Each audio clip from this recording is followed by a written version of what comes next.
इस सफर की शुरुआत आज से 4 साल पहले की थी, 2014 में। जब इस बिजनेस को मुझे देखने का मौका मिला, उससे पहले की लाइफ के बारे में अगर मैं थोड़ी सी बात आज करूं तो वो लाइफ बात करने लायक है नहीं, लेकिन फिर भी मैं आज उसके बारे में बात करना चाहूंगा। बहुत सारी बातें डॉक्यूमेंट्री में भी आ गई होंगी, लेकिन बहुत ऐसी बातें हैं जो डॉक्यूमेंट्री के माध्यम से आप समझ नहीं पाएंगे और शायद मैं शब्दों में समझा भी नहीं पाऊंगा, लेकिन कुछ कोशिश आज करता हूं। दोस्तों इस बिजनेस को करने से पहले मैंने काम करने की शुरुआत आज से लगभग 19-20 साल पहले शुरू कर दी थी। दोस्तों 19-20 साल पहले काम करने की शुरुआत कर दी थी। आप समझ सकते हैं कि 20 साल बाद इतना हूं तो 20 साल पहले कितना रहा होऊंगा।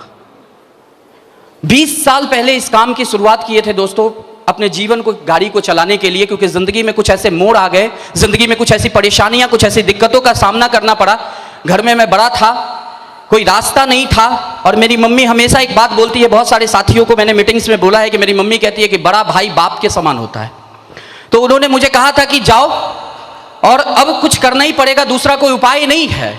क्योंकि मैं एक बात का बहुत हमेशा से आप लोगों के सामने इस बात को कहता रहा हूं कि जिंदगी में आपके हालात अच्छे हो या नहीं हो, आपके पास पैसा हो नहीं हो, आपके पीछे का बैकग्राउंड मजबूत हो या नहीं हो, लेकिन भूख अपने टाइम से लग जाती है। यस और नो? कोई फर्क नहीं पड़ता उसको कि आपके हालात कैसे हैं। और दोस्तों जब हालात बिगड़ती है तो इंसान कुछ ना कुछ करने के लिए निकलता है। हमारी फैमिली के भी हालात बहुत अच्छे नहीं थे, जिंदगी में कुछ और रास्ते समझ में नहीं आ रहे थे। घर में एक ही बड़े मर्द के रूप में आप कह सकते हैं कि मैं ही था, बच्चे के रूप में, और मुझे काम करने के लिए समझ में नहीं आ रहा था कि मैं स्टार्ट क्या करूं, कैसे करूं, क्योंकि ना डिग्री थी, ना कोई एजुकेशन था, ना पीछे का कोई बैक सपोर्ट था। तो समझ में नहीं आया क्या करूं। तो ऐसे ही चलते फिरते, यहां पर आपने देखा होगा मैंने साइकिल से गली मोहल्ले के किराने के दुकान में भुजिया मिक्सचर बेचना शुरू किया था। दोस्तों वहां से शुरुआत की थी बिजनेस की। उसके बाद ऐसे ही चलते चलते रहा, जिंदगी में बहुत सारा कुछ हो नहीं रहा था, बहुत बेहतर कुछ हो नहीं रहा था। ऐसे ही चलते चलते दरमियान समस्तीपुर शहर के भीतर एक मेरे जान पहचान के व्यक्ति थे जो मसाला पीसने का और बेचने का काम करते थे। मैंने उनसे जाके रिक्वेस्ट किया था कि साहब आप पीसो और बेचने का काम लोकल में मुझे दे दो, बेचकर मैं भी कुछ पैसे कमा लूंगा। तो उन्होंने मुझे रख लिया था, बोला ठीक है बेचो। और मैं उनके साथ साइकिल पर घूम घूम कर मसाला बेचना शुरू किया, थोड़ा इनकम को अर्न बढ़ाने के लिए। लेकिन इनकम बढ़ने का नाम नहीं ले रही थी, क्योंकि न कंपटीशन को फेस करने के लिए मेरे पास पैसा था और नहीं उस तरह का कोई एसेट्स था, न संसाधन था कि मैं मार्केट के कंपटीशन में उतर पाऊं। तो साधारण तरीके से एक हॉकर की तरह साइकिल से झोला टांग के, बोरा टांग के मैं मार्केट में माल बेचता था मसाले का। लेकिन जिंदगी की गाड़ी बहुत अच्छे से चल नहीं रही थी। तो इस दरमियान मसाला बेचते हुए भी मैंने बहुत सारे काम और ट्राई किए कि जिंदगी में कुछ आमदनी बढ़ जाए। यहां पर आपने देखा होगा मैंने एनजीओ में ट्राई किया, मैंने रोड के किनारे पन्नी बेचा। मुझे आज भी याद है कि जब मैं अपने दोस्त के साथ, मेरा एक दोस्त था, उसने मुझे सलाह दिया कि भाई ऐसा है कि संडे के संडे अपने समस्तीपुर में बाजार समिति लगता है, तो बोला कि वहां पे पन्नी बेचेंगे ना सप्ताह में एक दिन, तो बढ़िया कमाई हो जाता है 4-5 घंटे में। तो मैंने बोला ठीक है।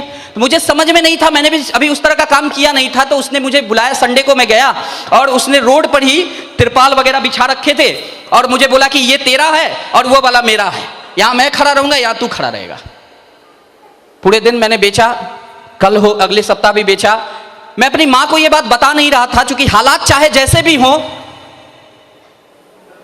पारिवारिक रूप से बहुत अच्छे थे, ये सब चीज शोभा नहीं देता था, तो मैं उनको बता नहीं रहा था। लेकिन खबर लग गई कहीं से उड़ते उड़ते मम्मी को। मुझे याद है मेरी मम्मी ने मुझे मारा था और मारकर मुझे बोला था, वो भी रो रही थी और मैं मार की दर्द से रो रहा था और वो दुख से रो रही थी।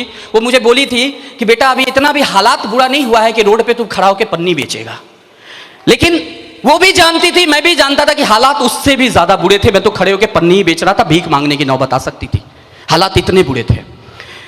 इन्हीं सारे दरमियानों के बीच, इन्हीं सारी कामों के बीच, इसी सब हालातों के बीच जिंदगी चल रही थी। दोस्तों जिंदगी की गाड़ी कट रही थी, समझ में नहीं आ रहा था क्या करें। 2 छोटा भाई था, मम्मी उसको पढ़ा भी रही थी। मेरी पढ़ाई ड्रॉप हो गई थी क्योंकि मैं पढ़ता तो मम्मी बोली थी कि वो लोग नहीं पढ़ सकता तो कम से कम उसको पढ़ने दो, क्योंकि मम्मी की ये सोच थी कि यार जिस हालात में है, जिस जिंदगी को जी रहे हैं, शायद किसी बच्चे की नौकरी लग जाएगी तो जिंदगी थोड़ी बढ़िया हो जाएगी। ऐसा सोचते हैं ना, छोटे घरों में ऐसा सोचते हैं। वो तो बाद में जाकर पता चलता है कि भैया नौकरी लगने के बाद अगर वो अपने बीवी बच्चे का पेट पाल ले, यही बहुत बड़ी बात है। वो तो बाद में जाकर पता चलता है। लेकिन पहले तो ये लगता है कि यार किसी तरह नौकरी लग गई तो कम से कम घर के हालात थोड़े अच्छे हो जाएंगे। और इस चक्कर में दो छोटा भाई पढ़ रहा था, जैसे तैसे करके पढ़ाया जा रहा था, जैसे तैसे करके जिंदगी चलाया जा रहा था, और मैं जो कर सकता था वो मैं कर रहा था। बहुत उम्र छोटी थी, अनुभव नहीं था, तो बहुत सारी गलतियां भी हुई, बहुत सारे बिजनेस को हाथ डाला, बेकार हो गया, जो पैसे थे वो भी बर्बाद हो जाते थे, और जिंदगी बस और परेशानियों में आ जाती थी, जिंदगी और दिक्कतों में आ जाती थी। लेकिन इसी दरमियान चलते चलते जिंदगी में समय नहीं रुकता, कहते हैं, यस और नो? तो समय नहीं रुका, और बढ़ते बढ़ते बढ़ते बढ़ते दोस्तों 13-14 साल निकल गए थे, 13-14 साल। इस 13-14 साल के दरमियान मुझे याद है कि हमारे घर में कोई पर्व नहीं होता था। मैं आज वो सब बात शायद यहां पर बोलूंगा तो मेरी मम्मी को अंदर से हो सकता है थोड़ा सा खराब लगे, हो सकता है उनको अंदर से लगता हो कि यार क्या वो सब बातें ये ला रहा है, लेकिन दोस्तों आज मेरा मन कर रहा है बोलने का, बोल लूं।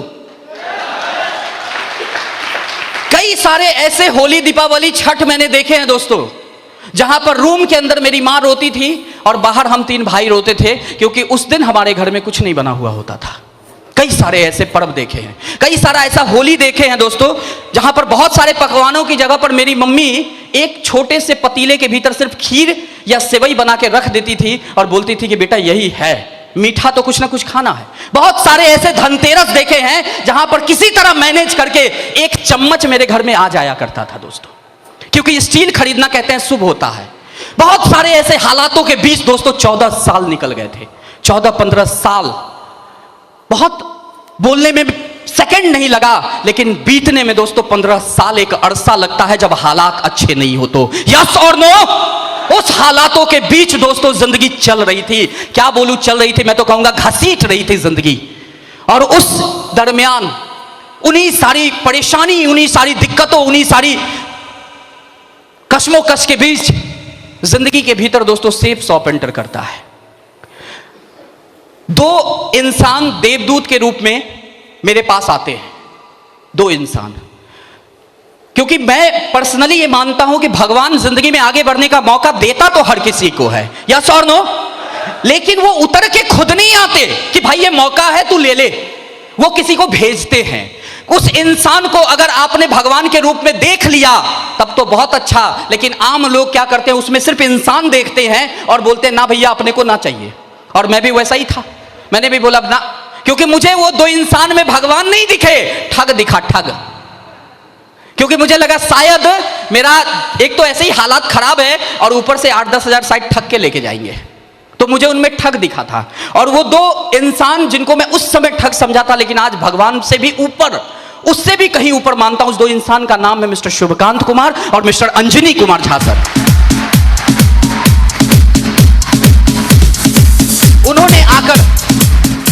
उन्होंने आकर इस बिजनेस को मुझे मौका दिया, इस बिजनेस को करने का, मुझे बिजनेस का प्लान बताया। कितने का? हफ्ते के 2 लाख रुपए का। यहां हालात ऐसे थे कि साल के 2 लाख नहीं आ रहे थे, और बताया गया हफ्ते का 2 लाख आएगा। और ऊपर से सबसे हंसी तब आई जब अंजनी सर ने बोला करना भी कुछ नहीं पड़ेगा।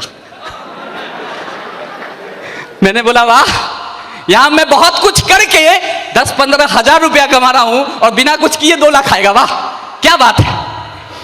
तो ऐसे जब अपने को कोई बोलता है तो एक ही बात समझ में आती है, बोला भाई साहब सामने चाय है, पियो और निकलो, यस और नो? और मैंने भी ऐसा ही कुछ सर के साथ किया। मैंने बोला सर चाय पिए और सर मुझे माफ करें।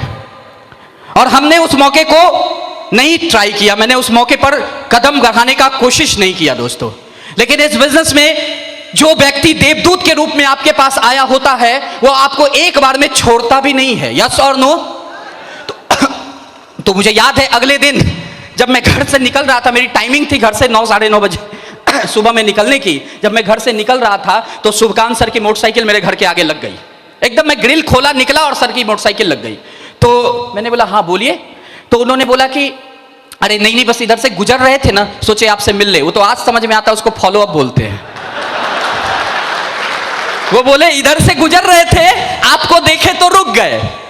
वो तो आज समझ में आता है कि यही सिखाया जाता है फ्राइडे को, है ना दोस्तों। इस बिजनेस का प्लान मैंने कैसे देखा, आपको आइडिया है? मैं आपको बताता हूं। हुआ यह था कि जब मुझे ये प्लान देने के लिए बुलाते थे, मैं इनके लिस्ट में था, तो मुझे फोन करते थे और एक आध बार मेरे घर पर भी चले गए कांटेक्ट करने की भाई संडे को आप आए। एक दिन मैं घर में था और मैंने अपनी मम्मी को बोल दिया कि मम्मी बोली कोई है? मैंने बोला देखो सुभकांत जी होंगे। बोलो नहीं है। क्योंकि सुबकान जी से हम लोग को पहले भी जान पहचान थी, काफी पुरानी जान पहचान थी। आई थिंक, मुझे एग्जैक्ट याद नहीं है, लेकिन सर शायद 20-21 साल हो गए होंगे जान पहचान। 20-21 साल पहले जान पहचान थी। घर के बगल में सर रहते थे, पड़ोसी थे, लेकिन बीच में जान पहचान ब्रेक हो गई थी। बाद में फिर जाकर टैग किए, हम लोग मिले थे। तो जब वो आते थे तो मैं उनको भगा देता था, जैसा सब करते हैं।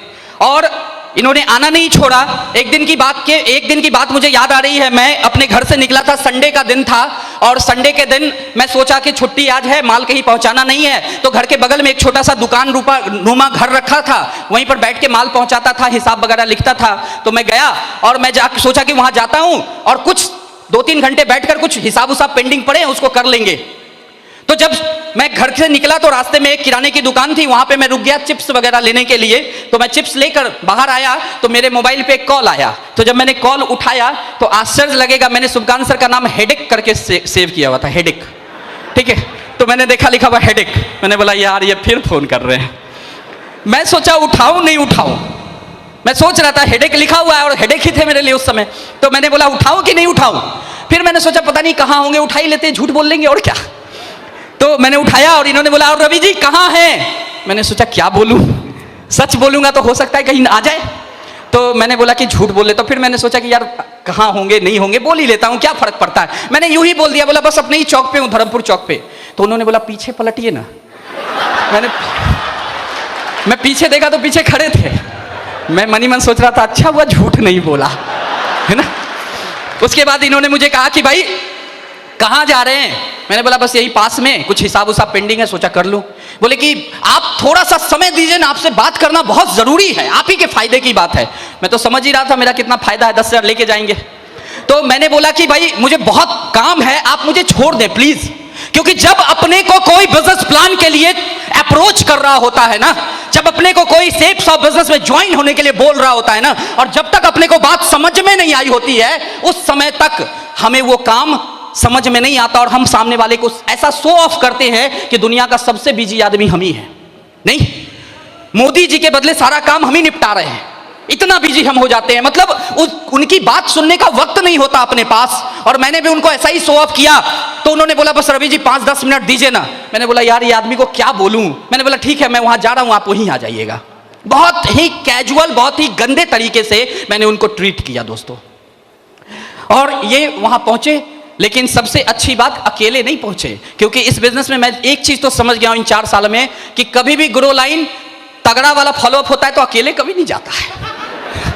किसी अपलाइन को पकड़ लेते हैं। और इनके अपलाइन आप जानते हैं, इनके सबसे बड़े आइडल जिनको आप सभी लोग मानते भी हैं, हम सभी लोगों के idol mister Anjani Jha sir साथ साथ आए थे। मैं उस समय अंजनी झा सर से वाकिफ नहीं था। तो मैं सोच रहा था कि सुबकान जी आएंगे तो मैं इनको कहूंगा कि सर अभी मुझे माफ करो, अभी जाने दो। लेकिन ये अंजनी जी को लेकर आ गए। मेरे लिए अंजनी जी एक अनजान आदमी थे। मुझे लगा कि यार अकेले ये होते तो भगा भी देता, अनजान आदमी के सामने क्या बोलूं। तो मैंने इनको बैठने दिया। इन्होंने मुझे बिजनेस प्लान दिया दोस्तों।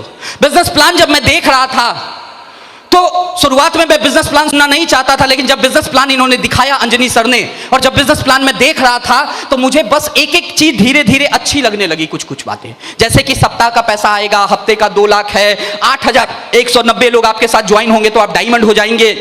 और सबसे अच्छी बात कि यहाँ लेप्सेशन नहीं है, जो मुझे उस वक्त अच्छी लगी कि अगर आप 10 लोगों की टीम बना दी और कुछ दिन काम नहीं हुआ और फिर बाद में एक आदमी जुड़ा तो 11 से शुरू होगा, ऐसा इन्होंने बताया। मुझे अच्छा लगा। मुझे लगा कि अरे मैं काम करूंगा तो भी, और 2 हैंड है 2 लेग हैं तो कोई और भी काम करेंगे तो भी मेरे नीचे कभी ना कभी तो 8,190 आएगा, ऐसा मेरे दिमाग में आया। मैंने बोला काम तो बढ़िया है, करूं कि नहीं करूं। मन में अंदर कई सारे उथल पुथल चल रहे थे। क्योंकि इस उथल पुथल की दोस्तों कारण थी, मैं जिस हालात से, जिस जिंदगी से निकल रहा था, जिस जिंदगी को जी रहा था, उस जिंदगी में दोस्तों हफ्ते के 2 लाख की क्या, हफ्ते के 50,000 की कोई बात नहीं करता था। और मुझे हफ्ते के 2 लाख की बात बताई जा रही थी जो मुझे समझ में नहीं आ रही थी। क्योंकि उस हालात में, उस जिंदगी में मैं सोच भी नहीं सकता था कि मैं कभी जिंदगी में लाखों महीने वाला आदमी बनूंगा, सप्ताह की तो बहुत दूर की बात है। और उस समय ये बिजनेस प्लान दिए, समझ में नहीं आ रहा था, लेकिन कुछ बातें अच्छी लग रही थी। मैंने सोचा करता हूं, फॉर्म होता है इस बिजनेस में, उस फॉर्म को इन्होंने मुझे निकालकर भरवाने का प्रयास किया। अंजनी सर ने बोला कि इसको भर दीजिए, बाद में सोचते रहिएगा करना है कि नहीं करना। फॉर्म के फायदे मुझे बता दिए कि अगर आप फॉर्म भरेंगे और कोई आगे भरेगा तो ऐसे हो जाएगा वैसे हो जाएगा, ढेर सारे फायदे बताए। मैंने बोला भर देता हूं। फॉर्म भर दिया और फॉर्म भर के ये भी चले गए, मैं भी घर आ गया। रात में मैं बहुत देर सोचता रहा, करूं कि नहीं करूं, करूं कि नहीं करूं। बहुत देर अंदर में उथल पुथल चलता रहा और सुबह सुबह इनकी गाड़ी लग गई उसी उथल पुथल के दरमियान। और जो इन्होंने बोला कि भाई मैं इधर से गुजर रहा था तो आ गया, मैंने इनसे थोड़ी मोड़ी बातें की। मैंने बोला कि सर मेरे दिमाग में ऐसे बहुत सारे ख्यालात चल रहे हैं। बोले क्या चल रहा है? आप एक काम करें, आप अपने उस दुकान पे जाए, मैं वहीं आता हूं। और मैं वहां गया और फिर अंजनी सर को लेके पहुंच गए। और जब ये मैं आया, जब पहुंचा तो मैं बस फाइनली जो मेरे दिमाग में एक बात चल रही थी, मैंने ये बात उनको कह दी। मैंने बोला सर मेरे दिमाग में सिर्फ एक बात चल रही है, क्या इस बिजनेस के भीतर लोग जुड़ते हैं? आपके तो जुड़ गए, उन्होंने चेक दिखाए, मैंने कहा आपके तो जुड़ गए, लेकिन क्या जुड़ते हैं? क्योंकि नेटवर्क मार्केटिंग के प्रति सोच बहुत नकारात्मक थी। लगता था कि नेटवर्क मार्केटिंग बेवकूफ बनाने का काम होता है, लोग इसको पसंद नहीं करते। क्योंकि मैं ऐसा सोच रहा था कि अगर मैं शुभकांत जी को पसंद नहीं कर रहा हूं तो मैं प्लान लेके कहीं जाऊंगा तो मुझे भी लोग पसंद नहीं करेंगे। ये दिमाग में आया मेरे, तो मैंने कहा कि नहीं करूंगा। मैं इनसे पूछा कि क्या इसमें सच में लोग जुड़ते हैं कि बस आप ऐसे ही अपने पैसे निकालने के लिए चल पड़े हैं मार्केट में? इन्होंने मुझे कहा कि रवि जी जुड़ते हैं, और 1 महीने के 4 सप्ताह के इन्होंने चेक निकालकर मेरे सामने रख दिए। 14,750 रुपए का टोटल इनकम था। दोस्तों एक बात दिमाग में गई, मैंने सोचा कि अगर इनको 14,750 रुपए आया है तो ट्राई करके देखते हैं, कहीं 2-3 हजार 4 हजार महीना अपने को भी आ गया तो जिंदगी में थोड़ी सी राहत हो जाएगी। जहां मैं कुछ कमा रहा हूं अगर 2-4 हजार प्लस हो जाएगा तो थोड़े बहुत खर्चों में मदद मिल जाएगी, थोड़ी बहुत जिंदगी में आसानी आ जाएगी, थोड़ी बहुत सहूलियत आ जाएगी। और दिमाग में आया कि करते हैं। लेकिन फिर वही बात, क्योंकि हम जिस माहौल के भीतर हैं वहां पर सकारात्मक बातें कम आती है, नकारात्मक बातें ज्यादा आती है। फिर वही बात आने लगी, कर तो लूं, लोग नहीं आए तो, कंपनी भाग गई तो, ये हो गया तो, वो हो गया तो, ढेर सारे वाय दिमाग में आने लगे। क्यों करूं? सुकांत जी उन्होंने मुझसे पूछा कि रवि जी अब क्या सोच रहे हैं? मैंने बोला कि सर बस एक बात सोच रहा हूं, मैं तो ज्वाइन कर लेता हूं, आपके साथ और भी लोग हैं, चलो मैं भी ज्वाइन कर लेता हूं, लेकिन मेरे लोग नहीं आए तो। यह सवाल बहुत आम है और इसका जवाब भी इन्होंने बहुत आम दिया, लेकिन वो आम जवाब उस वक्त यहां लगा। दोस्तों मैं आपको बताऊं इन्होंने क्या बोला। इन्होंने मुझे कहा कि रवि जी मैं आपसे बुरा नहीं मानिएगा, एक सवाल पूछना चाहता हूं। मैंने बोला हाँ पूछिए। इन्होंने अगेन रिपीट किया कि रवि जी प्लीज बुरा मत मानिएगा। मैंने बोला नहीं मानेंगे, बताइए। इन्होंने बोला रवि जी आपके पास 2 पैर है? मैंने बोला हाँ। बोला मेरे पास? मैंने बोला आपके पास भी। बोला मेरे पास 2 हाथ है? मैंने बोला हाँ। बोला आपके पास? मैंने बोला मेरे पास भी। आपके पास 1 दिमाग है? मैंने बोला हाँ। बोला मेरे पास भी। आपके पास दिन का 24 घंटा, मेरे पास दिन का 24 घंटा। मेरे पास एक शरीर, आपके पास एक शरीर। मैं भी सेल्स का काम करता हूं, चूंकि ये एमआर थे और आप भी सेल्स में काम करते हैं। अगर मेरे साथ हो सकता है तो आपके साथ क्यों नहीं? और दोस्तों ये बात लगी क्योंकि इन्होंने प्रोफेशन भी मैच कर दिया। मुझे लगा हाँ यार बात तो सही है, क्योंकि ऐसे हम सोचते नहीं हैं। मैंने कहा यार ये सही बात है, ये भी आदमी है, मैं भी आदमी हूं, ये भी 2 पैर वाले आदमी है, मैं भी 2 पैर वाला आदमी हूं, ये भी 1 दिमाग वाले आदमी है, मैं भी 1 दिमाग वाले आदमी हूं। इनके लिए भी 24 घंटा होता है, मेरे लिए भी 24 घंटा होता है। अगर 14,000 महीना इनको आया है तो इतने गए गुजरे तो नहीं है साहब। 50-60 किलो का वजन लेकर धरती पर खाली बोझ नहीं है, 2-4 हजार रुपया महीना तो हम भी कमा ही लेंगे। दिमाग में आया। और दोस्तों इस बात को दिमाग में जब आया तो मैंने सोचा करते हैं, शुरुआत करते हैं। और मैंने इनके साथ शुरुआत करने का मन बनाया। लेकिन हम फूक फूक के कदम रखने वाले लोग हैं, है ना। मैंने बोला पैसे अभी नहीं देंगे, पहले थोड़ा और श्योर हो जाते हैं। तो मैं थोड़ा सा इनसे और बहाने बनाने लगा और क्वेश्चन क्यूरीज करने लगा। तो अंजनी सर आपको तो पता ही है, वो एक ऐसे व्यक्ति हैं जिनके पास हर मर्ज की दवा है। दुनिया में ऐसा कोई बीमारी पैदा नहीं हुआ जिनका दवा नहीं हो उनके पास। तो वो मुझे कहते हैं, बोला रवि जी आपको अभी भी डाउट है ना? मैंने बोला हाँ। बोला एक काम करिए, आप मेरे साथ आगरा चलिए, तब पैसा लगाइएगा। मैंने बोला आगरा क्यों? बोला चलिए तो सही, एक आदमी डायमंड बन रहा है, आप चल के देखिए, अगर आपको समझ में आए तो बिजनेस ज्वाइन कीजिएगा, वरना मत कीजिएगा। मैं मनी मन सोचा कि यार जिंदगी में कभी ताजमहल देखे नहीं थे। बहुत लोग आज भी होंगे ना जो आगरा में ताजमहल नहीं देखे होंगे। मैंने कहा जिंदगी में ताजमहल कभी नहीं देखे थे और शायद हालात ऐसे थे भी नहीं कि जिंदगी में कभी ताजमहल देखने आते। मैंने बोला अच्छा मौका मिल रहा है, चल हो आते हैं।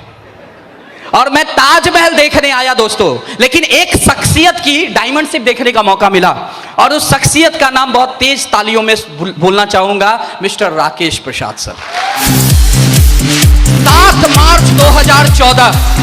7 मार्च 2014 का दिन था। राकेश सर डायमंड बन रहे थे। ना मैं राकेश सर को पहचानता था, ना मैं अजय सर को पहचानता था, ना मैं सत्येंद्र सर को पहचानता था, ना मैं बाकी जितने गुरु हैं माधव सर, विजयपाल सर, किन्हीं को नहीं पहचानता था। सब वहां थे, जसवीर सर वगैरह सारे थे। मैं किन्हीं को पहचानता नहीं था, लेकिन उस हॉल के अंदर का माहौल बड़ा बेहतरीन था दोस्तों। किसी को पहचानता नहीं था। मैं वहां गया, मुझे उस हॉल के अंदर इन्होंने बिठा दिया, और उस हॉल के अंदर का माहौल बहुत बेहतरीन था। उस हॉल के अंदर का वाइब्रेशन बिल्कुल पॉजिटिव था, और उसी पॉजिटिव माहौल के बीच एक व्यक्ति एक दिल में से फाड़ कर इंटर करता है, और वो वहां दिल फाड़ के इंटर करते हैं, यहां दिल अपना फट गया था। उस व्यक्ति का नाम था mister Rakesh sir. Red colour के दिल से बाहर निकले थे। 21 साल 3 महीना इन्होंने उस दिन अपना एज बताया था। 21 साल 3 महीना इन्होंने कहा था कि आज मैं 21 साल 3 महीना का हूं, और 21 साल 3 महीने का होने के बाद दिल्ली का पहला आदमी हूं जो ऑडी चलाता हूं, इन्होंने कहा था। इन्होंने उसके बाद कहा था, ऐसे हाथ खड़ी की थी और कहा था 80,000 की घड़ी पहनता हूं। बहुत सारी बातें इन्होंने दोहराई थी, बहुत सारी बातें वो बताई थी, और मैं हॉल के अंदर बैठकर मनी मन सोच रहा था कि यार इस इंसान में ऐसा क्या है। मैं उम्र में भी उस समय 21 साल से बड़ा था, तो मैंने सोचा यार ये कर सकते तो मैं क्यों नहीं कर सकता। मैं इतना गया गुजरा थोड़ी हूं। और दोस्तों वहीं बैठा बैठा कमिटमेंट लिया था कि बिजनेस को ज्वाइन करेंगे और जाकर काम करके दिखाएंगे, शायद एक दिन हम भी डायमंड बन जाए। श्योर नहीं था, लेकिन एक अंदर में विश्वास हुआ था कि शायद बन जाएंगे। और दोस्तों उस प्रोग्राम से निकलने के बाद मैंने मन पक्का कर लिया कि काम को करना है, लेकिन और मन पक्का करूं इस चक्कर में मैंने अंजनी सर से और शुभकांत सर से एक सवाल किया था। मैंने बोला, सर एक बात बताओ, बिजनेस तो बहुत बढ़िया है, लेकिन आप लोग जो दिल्ली का एड्रेस बताते A3/24 जनकपुरी नई दिल्ली, ऑफिस जाके देखे हैं? इन्होंने बोला नहीं।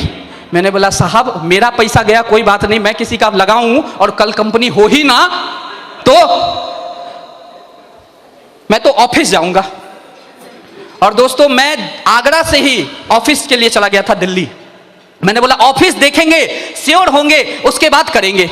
और मैं ऑफिस देखने चला गया था, और ऑफिस देखा, सब कुछ अच्छा लगा। वहां बहुत सारे लोग प्लान दे रहे थे, तो मैंने एक बार रिपीट प्लान वहां पर सुना, श्योर होने के लिए कि वो क्या क्या झूठ बोले थे। श्योर होने के लिए मैंने रिपीट प्लान सुना, सब कुछ सेम था। वहां से मन बनाया कि करूंगा, और दिल्ली में कुछ दोस्त थे, तो मैंने उस लोगों को भी जाकर छोटा टूटा फूटा प्लान दिया। और मैंने वहां से कॉल किया था सर को कि सर 2-3 लोगों की ज्वाइनिंग लेकर आ रहे हैं। तो सर बोले, अरे पागल, कुछ मत कीजिए, सीधा आइए। सर को लगा था ये कुछ ज्यादा ही फास्ट भाग रहा है, ठीक है, तो बोले ना ना सीधा आइए। लेकिन मैं थोड़ा सा समझ सुनने वाला नहीं था, तो मैं 3-4 लोगों की ज्वाइनिंग लेकर सर के पास आया और बोला सर अब लगाइए मेरी भी आईडी। और मैं आया और सर के पास ज्वाइनिंग ली। और ज्वाइनिंग लेने के बाद दोस्तों उस दिन और आज के दिन, अप्रैल 2014, मुझे याद है, मैं 7 मार्च को आगरा गया था और 8 मार्च को मैं दिल्ली में था, और 8 से लेकर मैं 28 मार्च तक दिल्ली में था। क्योंकि मेरा छोटा भाई दिल्ली में रहता है, जो किसी कारणों से आज अपने एग्जाम की वजह से यहाँ बैठा हुआ भी नहीं है, आज भी वो दिल्ली में ही है। मैं उसके यहाँ रहा था, और मार्च 2014 में होली थी 25 तारीख को, तो मैं होली मनाकर वहां से 28 को आया था। और 1 अप्रैल से मैंने दोस्तों काम करना शुरू किया था। 1 अप्रैल 2014 से मैंने काम करना इस बिजनेस में शुरू किया। और जब काम करना शुरू किया तो मेरे सर लोगों को इस बात की गवाही दे सकते हैं कि मैंने 1 अप्रैल 2014 से बिना किसी बैकग्राउंड के फुल टाइम सेफ शॉप किया है दोस्तों, फुल टाइम। 1 अप्रैल 2014 से आते ही मैंने फुल टाइम बिजनेस करना शुरू कर दिया। अपने सेफ शॉप बिजनेस को करने के लिए मैंने मसाले वाले काम को साइड कर दिया था। मुझे याद है अंजनी सर, शुभकांत सर, सभी लोगों ने मुझे रोका था कि नहीं, मसाले वाले काम को अभी मत छोड़िए। इनको लगा कि पैसा वैसा ऐसे भी कम है और इधर से नहीं आएगा, तो शायद बिजनेस जो आज कर रहा है कल छोड़ देगा। और ऐसा होता है, यस और नो। लेकिन दोस्तों पता नहीं क्यों यहाँ विश्वास इतना तगड़ा हो गया था ना कि पैसे नहीं आ रहे थे, पैसे का रोना था, लेकिन सेफ सब छोड़ देंगे ये बात यहाँ आती नहीं थी कभी। और काम करना शुरू किया। मैं ये नहीं कहूंगा कि दिक्कतें नहीं आई, दिक्कतें आई, परेशानियां आई। अगर मैं ये कहता हूं कि नहीं दिक्कतें नहीं आई, बहुत मजे मजे में आप डायमंड बनते हो, तो गलत हो जाएगा दोस्तों। दिक्कतें आई, परेशानियां आई, लेकिन मैं एक बात जरूर कहना चाहूंगा कि इस बिजनेस में जो डिफिकल्टी आती है ना, जो दिक्कतें आती है ना, वो एक्चुअली में हमें शुरुआत में दिक्कतें लगती है, लेकिन आप सोच के देखिएगा वो दिक्कतें नहीं है। सर लोग कहते हैं ना, वो तो बहुत पुरानी बात हो गई कि ये प्रोसेस है डायमंड बनने का, यस और नो। बोला डायमंड बनने का प्रोसेस है, लेकिन आप सोच के देखिएगा, क्या सच में अपना सेफ शॉप डिफिकल्ट है क्या? और ये बाकी जो नहीं बोले ना, वो मनी मन सोच रहे थे है तो जरूर बोलेंगे कैसे, इसीलिए 5-10 लोगों के नो आए। लेकिन दोस्तों मैं आपको एक बात आज बोलना चाहूंगा कि डिफिकल्ट नहीं है सेप शॉप, बस डिफरेंट है। और चूंकि ये डिफरेंट है इसलिए डिफिकल्ट लगता है, डिफिकल्ट नहीं है। आप मुझे एक बात बताइए, आप में और हम लोग जो यहां पर बैठे हैं लगभग 2000 लोग, मलयालम आती है? मलयालम कितने को आती है मलयालम? एक आदमी का हाथ ऐसे ऐसे हो रहा है ना, बाकी किसी को नहीं आती। मलयालम डिफिकल्ट है या नहीं? हिंदी आती है? हिंदी डिफिकल्ट है या नहीं? नो। लेकिन आप जाके एक मलयालम वाले से पूछो कि हिंदी डिफिकल्ट है या नहीं, बोलेगा है, बहुत डिफिकल्ट है भाई। मलयालम या हिंदी डिफिकल्ट नहीं है, मलयालम हिंदी वाले के लिए डिफरेंट है, हिंदी मलयालम वाले के लिए डिफरेंट है, इसलिए डिफिकल्ट लगता है। चूंकि डिफरेंट है इसीलिए डिफिकल्ट है। अगर डिफरेंस खत्म कर दिया जाए एक दूसरे का तो फिर डिफिकल्ट नहीं लगेगा। आप एक मलयालम परिवार में अपने बच्चे को पैदा होते ही डाल दीजिए और एक मलयालम वाले बच्चे को अपने परिवार में डाल लीजिए, 10 साल बाद देखिएगा इसको हिंदी नहीं आती होगी, उसको मलयालम नहीं आती होगी। यस और नो? डिफरेंट है, हमारा शेप शॉप डिफरेंट है, डिफिकल्ट नहीं है। चूंकि डिफरेंट है इसीलिए डिफिकल्ट लगता है। और दोस्तों ये बात मुझे समझ में आ गई कि डिफरेंट है भाई साहब, इसके और मेरे बीच के डिफरेंसेस को अगर मैं दूर कर दूं तो डिफिकल्ट नहीं लगेगा। और मैंने डिफरेंसेस दूर करने शुरू किए। सेल्स के काम में मैं पहले भी था और सेल्स के काम में मैंने इसके बाद भी ज्वाइनिंग ली शेप शॉप। ये भी सेल्स का काम है। यस और नो? यस और नो? दोस्तों आपको मालूम होगा मुझे सुनाई उनाई कम देता है, पता है ना? यस और नो? शेप शॉप भी सेल्स का काम था और मसाला बेचना भी सेल्स का काम था। लेकिन उस सेल्स में मेरे को कोई नहीं कहता था शुक्रवार को आके ट्रेनिंग करो, लेकिन इस सेल्स में मेरे को कहा गया शुक्रवार को आके ट्रेनिंग करो। उस सेल्स में मेरे को कोई नहीं कहता था कि संडे को सेमिनार करो, लेकिन इस सेल्स में मेरे को बोला गया कि संडे को सेमिनार करो। उस सेल्स में मेरे को कोई नहीं बोला कि डायमंडशिप में जाना जरूरी है, इस सेल्स में मेरे को बोला गया कि डायमंडशिप में जाना जरूरी है। उस सेल्स में कोई नहीं बोला कि दिशा करो, इस सेल्स में लोग बोले कि दिशा करना बहुत जरूरी है। और दोस्तों यही डिफरेंसेस है। उस सेल्स में फ्राइडे की ट्रेनिंग नहीं है, इस सेल्स में है। उस सेल्स में संडे का सेमिनार नहीं है, इस सेल्स में है। उस संडे में सेल्स में आपको डायमंडशिप नहीं है, इस सेल्स में है। उस सेल्स में दिशा नहीं है, इस सेल्स में है। और जो इस डिफरेंसेस को बीच से हटा देता है वो डायमंड हो जाता है दोस्तों।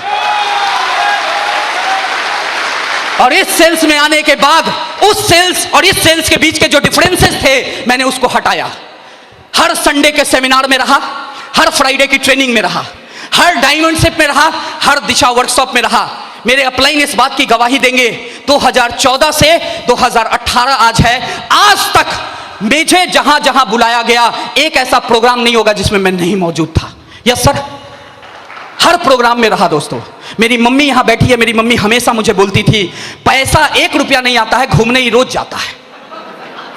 और मैं आपको बताऊं कि जिस समय चेक आते थे ना, चेक आपके घर में चेक आते हैं ना, मेरे घर में भी चेक आए थे। और एक बार मेरी मम्मी को मेरा एक चेक हाथ लग गया, जो चेक का टोटल अमाउंट था 666 रुपया। और दोस्तों आज भी मुझे याद है, मेरी मम्मी ने कई महीने तक मुझे एक उलाहना दिया, बोला पैसा आता है 666 रुपया और दिन भर घूमता ही रहता है, दिन भर घूमता ही रहता है, पैसा आता है 666 रुपया। हर आदमी के बीच, हर लोगों के बीच मम्मी मुझे इस बिजनेस को ना करने के लिए प्रेशराइज करती थी, बोला कुछ फायदा नहीं, बेकार है, छोड़ दो। लेकिन कहते हैं ना कि आदमी बाहर वाले से तो लड़ लेगा, घर वाले से लड़के कहां जाएगा। यस और नो? दोस्तों जब ये डिफरेंस, उस सेल्स में कोई डिफरेंस था, जब मैं मसाला बेचने जाता था तो मुझे मम्मी ने कभी नहीं बोला कि मसाला मत बेच, बोला नहीं बहुत जरूरी है। और जब मैं शेप शॉप करने लगा और मसाला छोड़ा तो मेरी मम्मी ने क्या बोला पता है? बोला शेप शॉप करना है तो कर, लेकिन मसाला तेरा जड़ है, इसको मत छोड़। जड़ है, जड़। क्यों जड़ है? क्योंकि दाल रोटी उसी से चल रहा है। आप मुझे एक बात बताइए, दाल रोटी खाली चलाने वाला काम जड़ हो सकता है क्या? और जिससे जिंदगी भर सिर्फ दाल रोटी चले वो जड़ हो सकता है क्या? लेकिन उस समय हालात इतने बदतर थे कि लगता था वही जड़ है, उसको मत काट, बाकी जो करना है कर। तो मैंने सोचा कि यार ऐसे तो डायमंड नहीं बनेंगे, क्योंकि मैं बाहर से फ्रस्ट्रेट होकर घर में आता हूं और घर में भी मम्मी अगर 4 बात बोलेगी तो मैं जाऊंगा कहां फिर? मैंने बोला ऐसे काम नहीं चलेगा। और दोस्तों बहुत सारे साथी यहाँ पे गलती कर जाते हैं, मैंने नहीं किया। बहुत सारे साथी क्या करते हैं कि अपने घर वाले से छुपा कर काम करना शुरू करते हैं। मैंने बोला नहीं, डंके के चोट पे करेंगे। मुझे याद है यूएन पैलेस के भीतर सिल्वर का सम्मान समस्तीपुर में मुझे होने वाला था। मुझे काम करते हुए 2 महीना हो गया था और मैं सिल्वर बनने वाला था। और राकेश सर मुझे सिल्वर बनाने वहाँ मौजूद थे। नया नया डायमंड बन के मेरे सर में आए थे फंक्शन करने के लिए। मैंने बोला कि मम्मी को फंक्शन दिखाएंगे, और मैं मम्मी को लेकर फंक्शन में ले जाने के लिए तैयार किया। मेरे एक साथी हैं मिस्टर अमन कुमार जी, वो लेकर मम्मी को मेरे साथ फंक्शन में आए। और फंक्शन में मैंने मम्मी को बिठाया। मेरा सिल्वर का जब अवार्ड हो रहा था तो मेरी मम्मी वहाँ बैठकर सिल्वर का अवार्ड देखी। देखने के बाद घर गई और मैं पीछे पीछे घर गया और मैंने बोला कैसा लगा? बोली क्या? मैंने बोला वही जो प्रोग्राम देखा। बोला उसमें कुछ समझ में कहाँ आया? मैंने बोला अभी समझाते हैं ना, कोई दिक्कत नहीं। और मैं बिछावन पे बैठकर प्लान फोल्डर, डायरी, प्रगति पथ और अपना कलम निकालकर दोस्तों वैसे ही प्लान दिया जैसे एक एसोसिएट को आप देते हैं, वैसे ही प्लान दिया अपनी माँ को। ज्वाइन नहीं कराना था, ज्वाइन नहीं कराना था, लेकिन प्लान देना जरूरी था। मैंने बोला प्लान देंगे और उसी तरह देंगे जैसे वहां देते हैं। और मैंने उसी तरह स्टार्ट किया और उसी तरह एंड किया। और पूरा प्लान मम्मी ने सुना और लास्ट में बताया क्या बोला? लास्ट में बोला अच्छा इसमें झूठ क्या क्या बोला था तुम? मैंने बोला झूठ? बोली मम्मी को लगा कि काम करने के लिए बढ़ा चढ़ा कर बोला है। तो मम्मी बोली इसमें झूठ क्या क्या बोला? मैंने मम्मी की कसम खा के बोला था कि नहीं मम्मी झूठ कुछ नहीं बोला। तो मम्मी बोली कि सब बात सच है। मैंने बोला हाँ। मम्मी बोली फिर कर। और दोस्तों वो दिन है जून 2014 और आज का दिन है फरवरी 2018। जितना बाहर से मैं लड़ा डायमंड बनने के लिए, घर से मेरी मां लड़ी डायमंड बनाने के लिए। और शायद उन्हीं का आशीर्वाद था, उन्हीं की हिम्मत थी कि मैं दोस्तों यहां तक टिक पाया। वरना हालात सेफ शॉप में ऐसे ऐसे भी आए जब पैसे 1 रुपए नहीं आते थे, लेकिन डायमंड शिप में जाना होता था, दिशा में जाना होता था, कोई प्रोग्राम करना होता था, पैसे 1 नहीं थे। लेकिन मेरी मम्मी हमेशा मुझे कहती थी कि कोई बात नहीं, बहुत अच्छा दिन आने वाला रहता है ना तो बहुत बुरी रातें देखनी पड़ती है। दोस्तों मैं आपको एक सच्चाई आज यहां पर बताता हूं जो शायद मैंने अपनी मां को नहीं बताया। मेरी मां इस 4 साल के दरमियान घर में मुझे ऐसी ऐसी लाइनें बोलती थी जो लाइनें ये गुरु मुझे ट्रेनिंग सेमिनार में बोलते थे। और मैं सोचता था कि पीछे में मेरे वीडियो देखती है क्या? मैं मन ही मन यही सोचता था, क्योंकि सेम लाइनें बोलती थी, सेम लाइनें।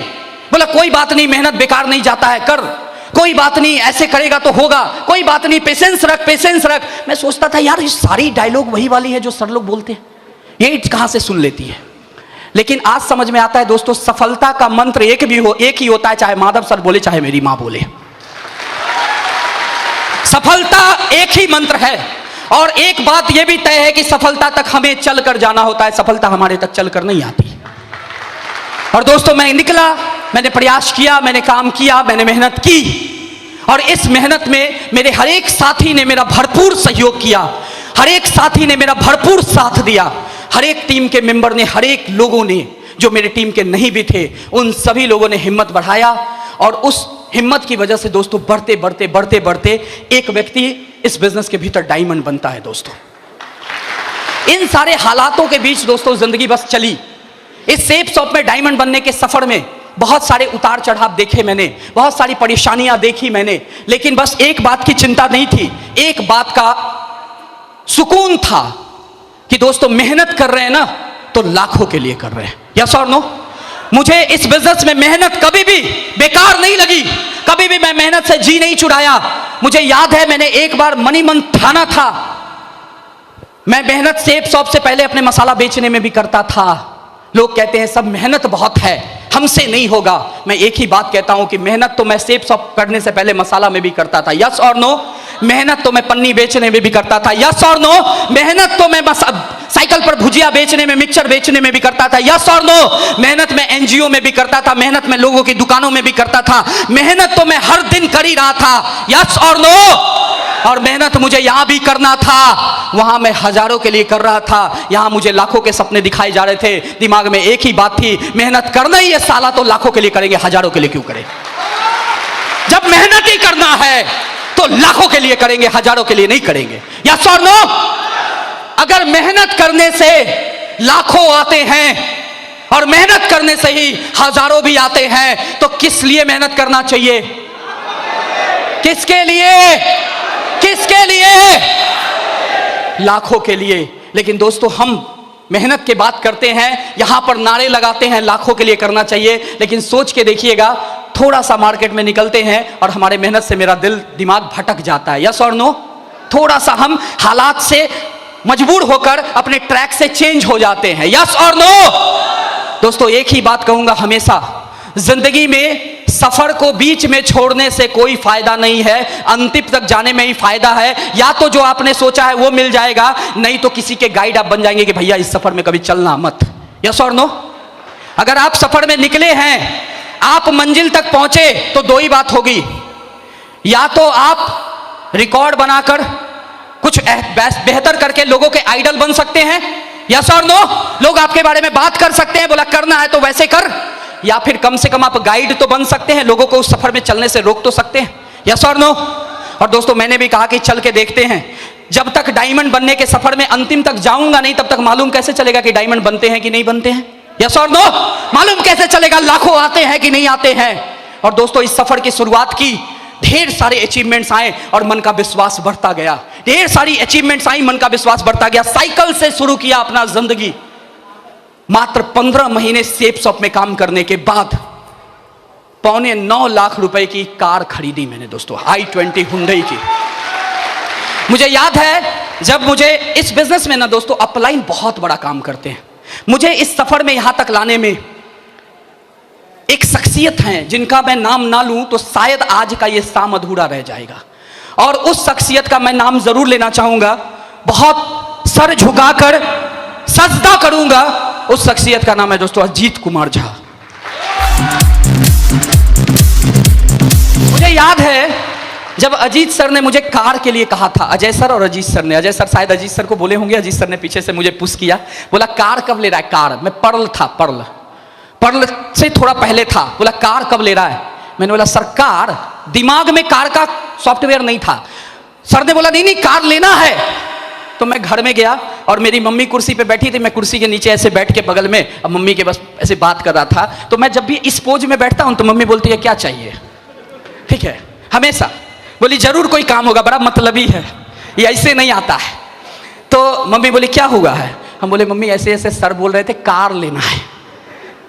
मम्मी बोली क्या लेना है? मैंने बोला कार। बोली एक बात सोचो, मेरी मम्मी यहाँ पे अभी बोल रही थी, बहुत बोलती है घर में ऐसे, अभी तबीयत खराब थी तो नहीं बोल रही थी। मेरी मम्मी बोली एक बात बता तू, ऐसी जैसे वो बोल रही थी मैं वैसे ही बोलता हूँ, एक बात बता तू, घर नहीं हो तो रहे छी किराया पर, हाँ अल्ले भी कार, लोग की कहता हूं।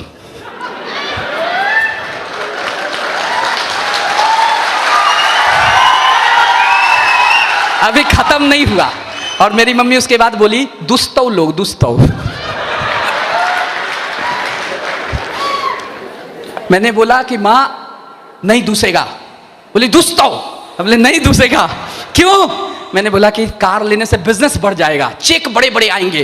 बोली कैसे? हम बोले घर बना लेंगे तो घर उठा के लेके जाएंगे क्या दिखाने?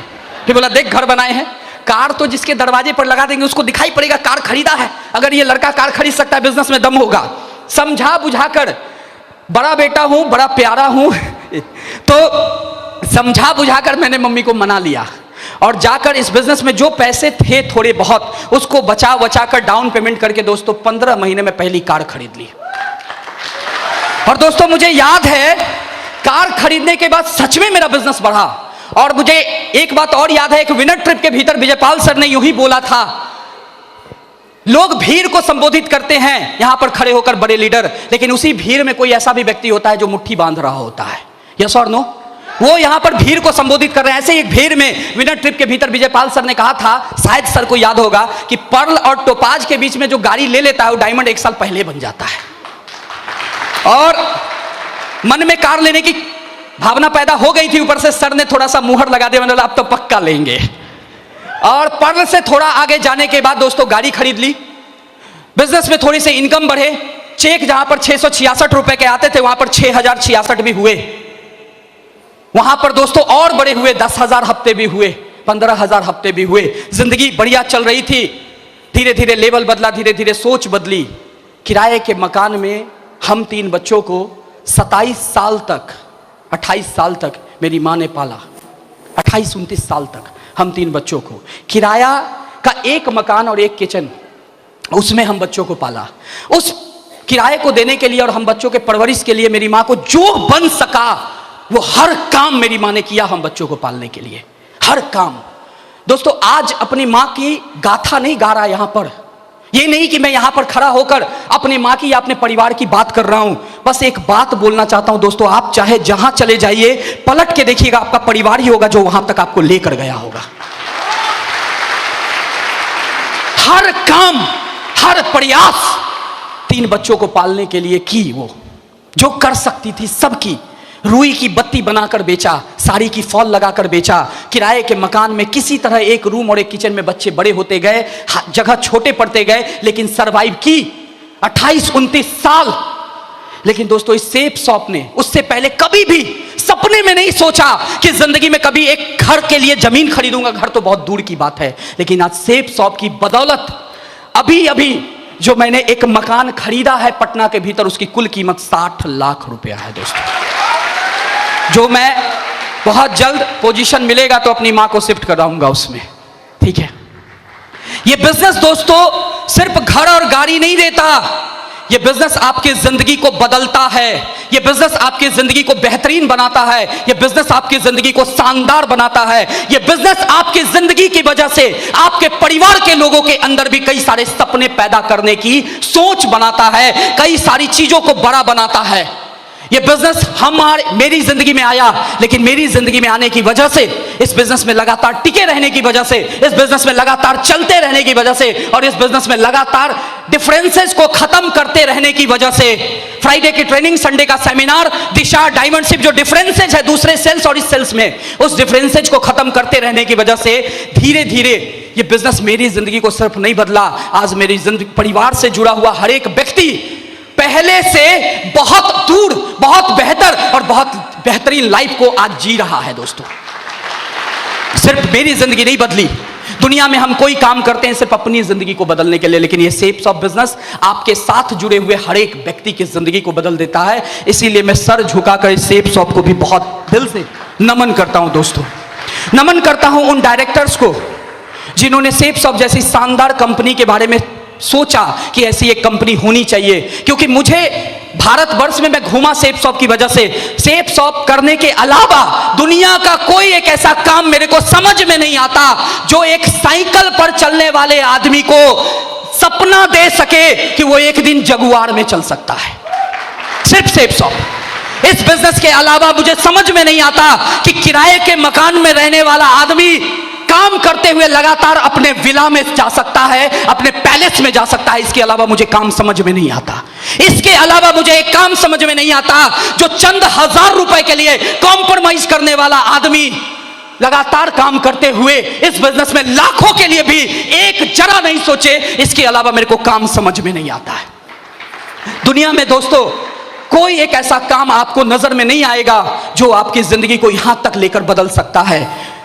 सिर्फ और सिर्फ एक काम यही है जो आपकी जिंदगी में यहां तक परिवर्तन, चेंजेस ला सकता है। और यहां पर एक एग्जांपल इन लोगों के अलावा आज मैं भी हूं जो ये बात कह सकता हूं कि हां, सेप शॉप ने जिंदगी को बदला है दोस्तों, कह सकता हूं। बस इसके अलावा मैं आज कुछ भी नहीं कहना चाहूंगा, क्योंकि थोड़ा सा अंदर से दिल भी भरा हुआ है, भावुक भी हूं। हो सकता है ज्यादा बोलूं तो रोने लगूं। मुझे अभिनव जी की वो बात याद है जो कहते थे कि सर डायमंड बनने के दिन रोएंगे बहुत ज्यादा, क्योंकि खुशी बर्दाश्त नहीं होगी।